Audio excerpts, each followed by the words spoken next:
I was a geology major at the University of Colorado and needed a job in the summer of 1959.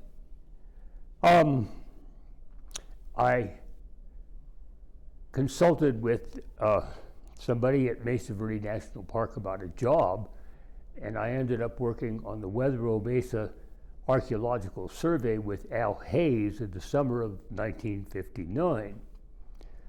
And in the course of working with Al, I recognized that he had the same kind of respect for data as I was used to expecting from people doing geology. And again, I was still a geology major. Now, the next summer, 1960, I was employed as an assistant archaeologist on the Navajo Reservoir project. Still, I was a geology major. On the other hand, I was taught by a quite competent archaeologist how to do proper field archaeology. And even then, the next summer, 1961, I was back at the Navajo Reservoir project, and I realized that it was a proper kind of empirical scientific enterprise. And that year, I changed my major at the University of Colorado from geology to anthropology. And believe it or not, my main incentive was to not have to go to work for oil companies, which is kind of what I was condemned to do if I was to continue being a geology person. And I said, I don't want to work with those people. And I went to be an anthropologist to avoid being a rat fake working for the geology oil companies. So it was a negative push. But I also realized that people doing field archaeology, like I had been doing, were proper empirical scientists. I could work with those people.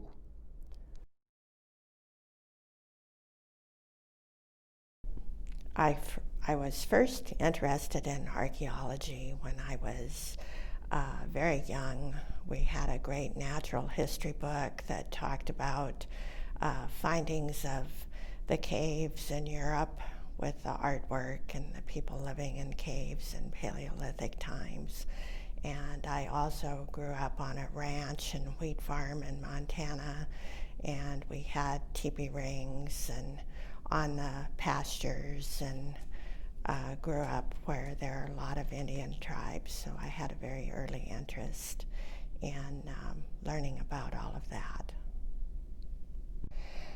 My professional career started out in the Northern Plains. My master's thesis at Oregon State was on experimental archaeology, where I was working with some ethnographic accounts of making Blackfeet pottery that James Griffin had described as conflicting and therefore didn't make any sense. And my study of it, I thought there's actually two methods they're talking about, and one of them was utilizing a hollowed out space in the ground to make a mold to make pottery and then firing it in the ground. And the other method was using a rawhide mold to make flaring flat-bottomed pots. So I used local clays from Montana and made some experimental pots and fired them and wrote that up. And as the rawhide molded pots were similar to what was called intermountain ware, and even though we don't think of pottery in the plains, there's actually some small pottery pieces found from Alberta down through Montana and Wyoming. They're not well fired, and generally just a few pieces of the rims preserved, but that could have matched this ground mold technique, and that was published in Archaeology in Montana.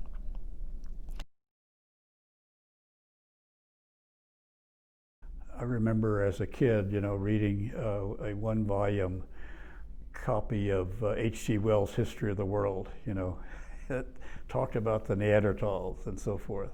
This was in the, I was born in 1935, so this was in the early 40s. Wow, that's fascinating. Well, I was interested in anthropology in general, but I had a chance to do archaeology in the field. I did a field school, University of Arizona Field School, in 1956, between my junior and senior years in college. Field school was run by Emil Howry and Ray Thompson, both prominent Southwestern archaeologists. At the time, Emil Howry was kind of the dean of Southwestern archaeologists. And I had read about their field school, which was one of the early ones. Had read about it in a National Geographic magazine. And so I went there, and it was great. I learned a lot. I moved a lot of dirt. I got a good reputation as a field archaeologist out of it, and that got me the next summer, a summer assistantship at the Museum of Northern Arizona, working with David Bretternitz, who later in his life was a professor at the University of Colorado, but at that time hadn't gone back to the University of Arizona to complete his PhD. So that got me going, and then the following year, 1958, I landed a crew chief job on the Glen Canyon Archaeological Project, working in the University of Utah section of the Glen Canyon Project.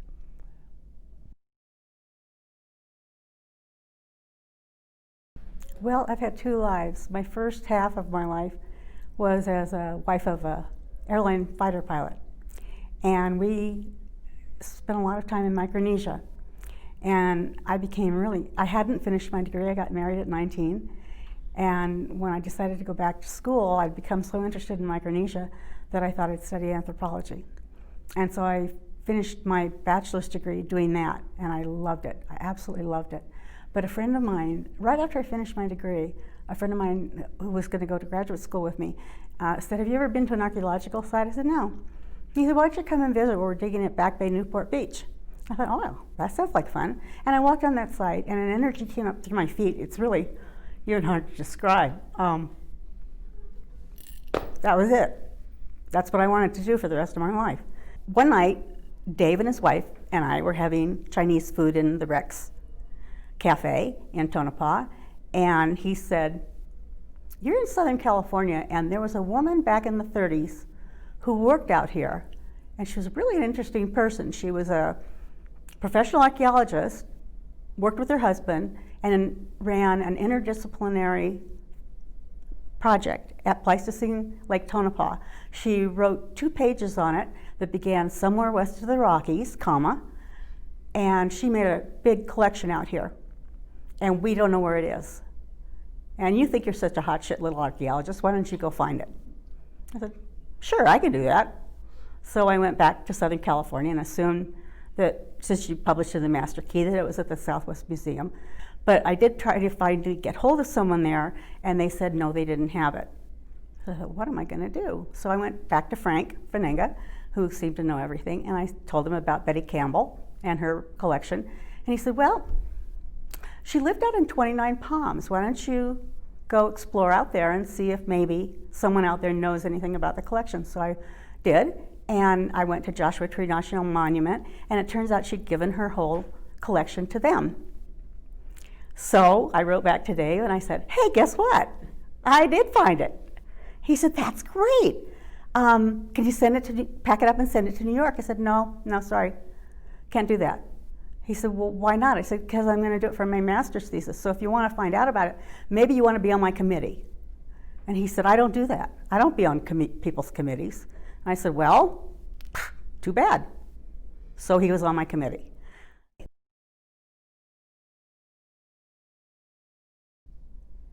I was growing up, and the Leakeys were finding things in East Africa, and I was really little. I thought that was archaeology. And when I got to high school, I did a paper on archaeology, and I got to college, and there was a class on archaeology. And I remember telling my mom, "This is so exciting."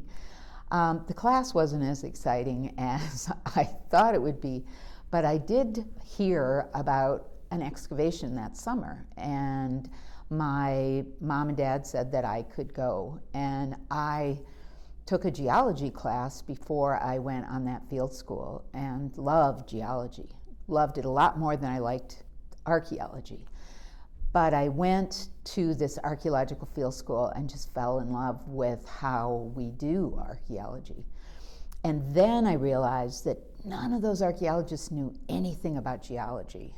This was Michigan, there were sand dunes, and that maybe I could combine the two. I could combine geology and archaeological questions. And from, I think, that day forward, I just kept doing geology and archaeology, and my professors were saying, you know, I think you're going to have to pick one or the other. And I said, well, I'm just going to keep doing this until eventually somebody will say you can't do that anymore. And I'm still doing it, so.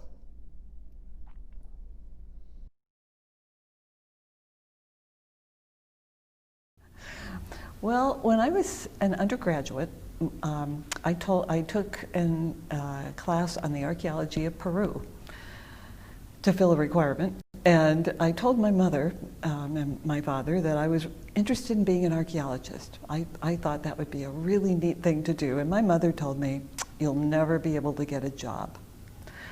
She said, if you want to do this, finish your undergraduate degree, get a teaching certificate, and you'll always be able to get a job, and then if you decide you want to try this archaeology thing, you'll have something to fall back on.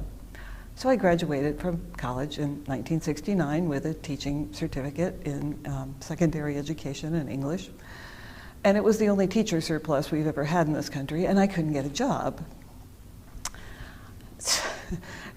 Listening to your mother is always a good thing to do. I moved on to editing again at the University of Utah, editing archaeological publications, and then Dr. Jeremy Sabloff came there as a professor, and he had the, the misfortune to be chosen as the editor of American Antiquity, and he asked me to be his copy editor. And when I started editing things other than site reports, which is mostly what I've been editing all those years, I found out there was a lot of cool stuff in archaeology. And I decided that I was going to follow through with what I wanted to do. So I was 30 years old. I went to field school to see if I could physically take it, survived it, barely, and switched into archaeology and went on to get a PhD in anthropology at the University of New Mexico.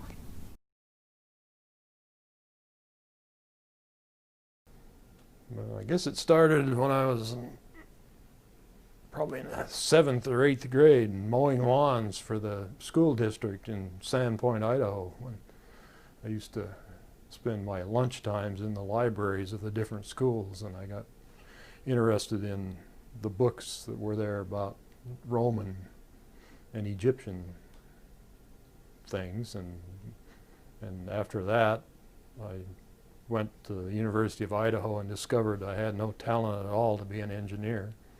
And so I decided I might as well do something I was interested in. And so I came to the University of Arizona as an undergraduate and basically got into the details here. I started out majoring in anthropology, and at some point, actually when I was a senior, I took a course in tree ring dating from Bryant Bannister and became fascinated with that and continued on doing archaeological tree ring dating and that sort of thing for a graduate degree, and stayed on at the tree ring lab after that up to now. It was something I'd never considered before I took that course from Bryant Bannister, and he had just finished doing his research on the tree ring dating of Chaco Canyon sites, so I got interested in that, and he was exploring the ways that tree ring dating could produce archaeological information in addition to just pure dating.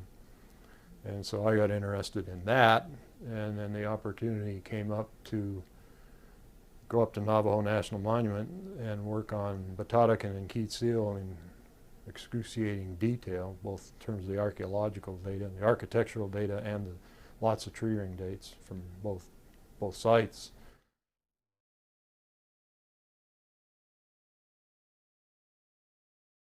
My life story as an archaeologist is really a nerd story.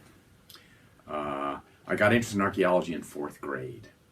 You know, things like C.W. Saram's books all about archaeology or God's Graves and Scholars were exciting. And at the time we were living in a suburb of Washington, D.C., and on Fridays the National Geographic used to have speakers come in on Friday afternoons, things like Jane Goodall and Louis Leakey.